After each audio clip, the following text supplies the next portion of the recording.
विश्वनाथ मुनि की धर्मपत्नी ने कहा कई साल हो गए संतान का सुख नहीं है, औलाद नहीं है। विश्वनाथ मुनि ने कहा शिव जी पे भरोसा नहीं है क्या? भरोसा टूटता है तब लोग दूसरे का दरवाजा ढूंढते हैं, भरोसा नहीं टूटेगा ना तो फिर दूसरे का द्वार भी नहीं पकड़ाएगा। भरोसा टूट गया क्या तुम्हारा? विश्वास टूटा है क्या तुम्हारा? बहुत सारे यहां पर कैंसर के मरीज आए हुए, कैंसर के पेशेंट भी आए, बहुत सारे यहाँ लीवर और किडनी वाले भी आए, बहुत सारे यहाँ थायराइड और बीपी वाले भी आए। बहुत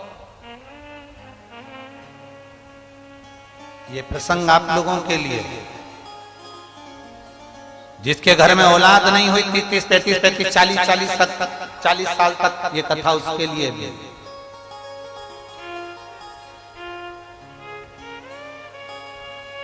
कहा विश्वनाथ मुनि ने कहा कि तुम्हारा भरोसा नहीं है शंकर पर है, पर संतान का सुख नहीं।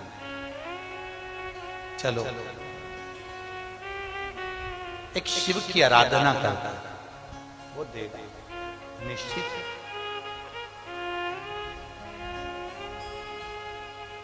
सप्त नदियों का पवित्र जल, मेरी जीजियों 35 साल भी हो गए ना औलाद को, नहीं है ना घबरा।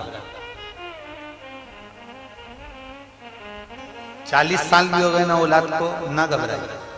अब जब तुम्हारे यहाँ संतान नहीं है ना तो एक नियम बनाना कि मुझे 5 पंडाल में पहुंचना है और 5 पंडाल में पहुंचकर वहां पर से मुझे 5 जगह की 5 कथा के पंडाल की मुझे बेलपत्र चाहिए। आप नियम बना, उसके दरवाजे पर जाने का नियम बना। अब जब औलाद नहीं है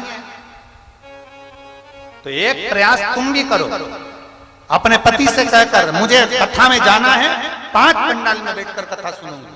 कोई वीआईपी ट्रीटमेंट नहीं, जमीन पर पंडाल में जहां जगह मिलेगी वहां सोऊंगी, जो भिक्षा देकर चले गया वो पालूंगी और जैसी व्यवस्था होगी उसमें रहकर मुझे 7 दिन 5 दिन की कथा सुनना। 5 पंडाल।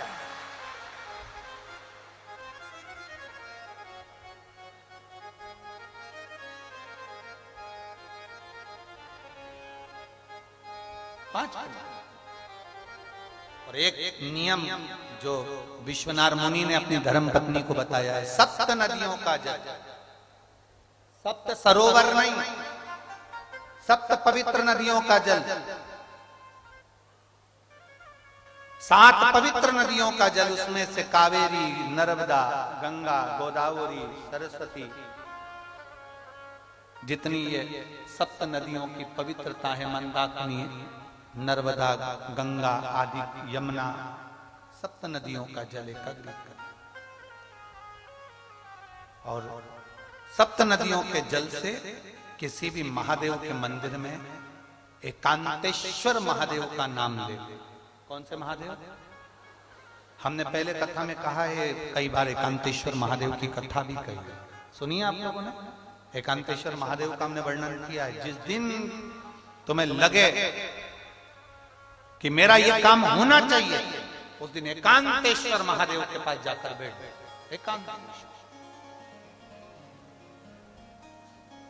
एकांतेश्वर महादेव मतलब बाहर मिलेंगे। ये लोग कहते हैं कि यहाँ नर्मदेश्वर महादेव है, कल हम गए थे दर्शन करने के लिए। इनका कहना है कि ये नर्मदेश्वर महादेव है, पर हमारा जो स्पर्श मात्र से हम जो समझते हैं, हमने ये जाना है कि ये जो धरा है, ये जो भूमि है तारा बाबा की जो कुटिया है, ये शहर से दूर होना चाहिए। अर्थात पहले यहाँ शहर नहीं थी, ये एकांत में थी। एकांत में थी तो यहाँ जो तारा बाबा आराधना करते थे शंकर की, वो शंकर साधारण नहीं होगा, वो एकांतेश्वर महादेव ही कहलाया। एकांत, एकदम एकांत। इनका कहना है नर्मदेश्वर है, वो नर्मदा का शिवलिंग है। शिवलिंग कहीं का भी हो सकता है, पर उसकी एकांतता देखी जाती है, एकदम मौन, स्थिर, आज बैठे जहां केवल शिव के सिवा कुछ भी नहीं, शंकर के सिवा कुछ। जो आया वो गुफा के चक्कर में घुस गया, जिसको शंकर से मिलना था वो डायरेक्ट पहुंच गया। उसे गुफा से मतलब ही नहीं रहा, उसे तो एकांतेश्वर से मतलब था। पहुंचा, बैठा, जल चढ़ाया, स्पर्श किया और चल बाबा से अपने दिल की हृदय की बात एकांतेश्वर। सप्त नदियों का जल रखकर सप्त बेलपत्र के ऊपर, सप्त नदियों का जल, एक बेलपत्र ली, उसके ऊपर एक कटोरी में, एक बाटकी में, एक पात्र में एक नदी का जल, दूसरी बेलपत्र ली, दूसरी कटोरी में फिर जल, फिर तीसरी में बाबा की आराधना कर कर, शिव से विनती कर कर, भगवान शंकर के नामों का 108 नामों का जाप कर कर, श्री शिवाय नमस्तुभ्यं कर कर एक कटोरा जहां से पानी बहकर नीचे आता है वहां लगा लीजिए और एक बेलपत्री को उठाकर शिव जी के शिवलिंग पर समर्पित करिए। समर्पित करते समय डंडी का मुख अशोक सुंदरी की ओर हो। अशोक सुंदरी का जगह मालूम है सबको? सबको मालूम है ना? अशोक सुंदरी की ओर मुख, अशोक सुंदरी फिर समझ गड़बड़ ना करिए। ये शिवलिंग जलाधारी, ये जल बह रहा है नीचे सामने से, स्थान गणेश जी का, कार्तिकेय जी का, बीच में एक मोटी सी लाइन होती है, वो अशोक सुंदरी का स्थान है। शिवलिंग ये जलाधारी माता पार्वती जी का हस्त कमल, शंकर जी के ऊपर जो जलधारी रखी रहती है ऊपर, जिसमें से एक एक बूंद नीचे गिरती है, वो शंकर भगवान की 5 लड़कियां हैं, जया, विषहरा, शामलीवारी, दौतली, देव। शंकर जी की 5 लड़कियां शिव जी के ऊपर एक एक बूंद पानी गिराती रहती हैं। शंकर भगवान की कुल कितनी लड़कियां हैं? 6। कितनी लड़कियां हैं? 6। 5 जया, विषहरा, शामलीवारी, दौतली, देव। शंकर जी की 6ठे नंबर की लड़की है अशोक सुंदरी। जब हम प्रयोग करेंगे एकांतेश्वर महादेव का, ये बेलपत्र जो हमने समर्पित करी है, डंडी का मुख अशोक सुंदरी की ओर हो, डंडी का। आप बैठे कहां पर हो? जल चढ़ाते समय शिव जी को जल कहां बैठकर चढ़ाया जाता है? जम के बोलो जरा।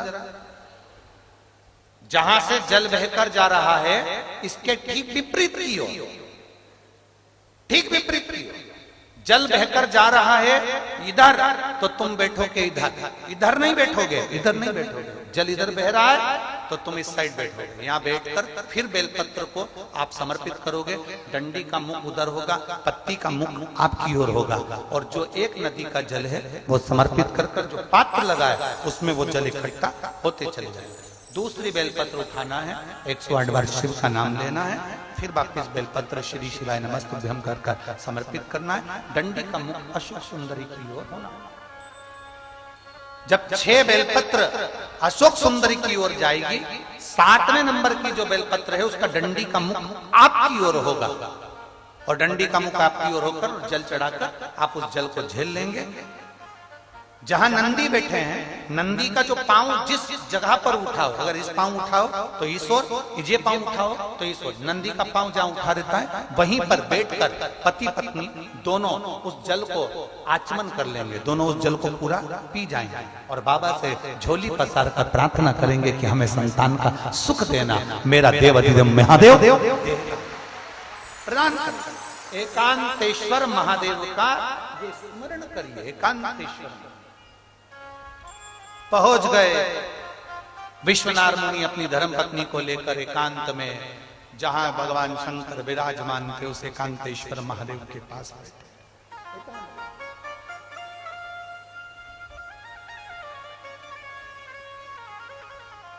बैठ गए।